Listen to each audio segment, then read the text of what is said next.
Спасибо.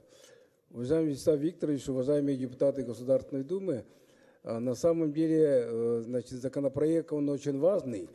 Вот, например, в алмазно-добывающей промышленности в прошлом году объем продаж упал на 30%.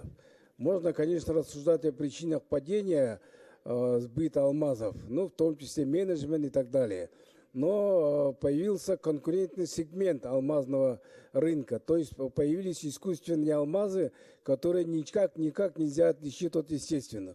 И тут, конечно, маркировка алмазов, она бы спасла рынок, потому что действительно люди, если будет маркировка с самого начала добычи и до реализации, алмазы все будут помечены, пронумерованы, значит, маркированы, тогда, естественно, люди будут покупать естественные алмазы, и цена их, и спрос будет на них соответствующий, как вот раньше регулировалось вот глобальными регуляторами этого рынка.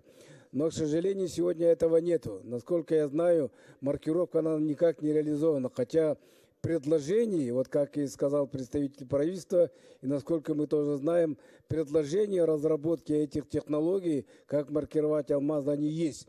Но, к сожалению, вот пояснительная записка про золото, про серебро написано, объемы денег предусмотрены, а вот про алмазы там ничего не написано.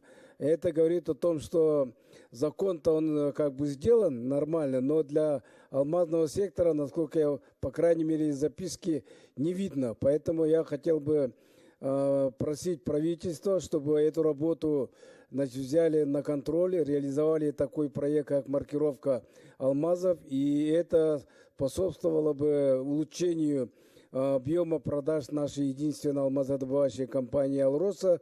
Естественно, это и позиции российского производителя на мировом рынке. И, может быть, ко второму чтению более детально эти вопросы, значит, надо прописать в законопроекте, который мы сегодня рассматриваем.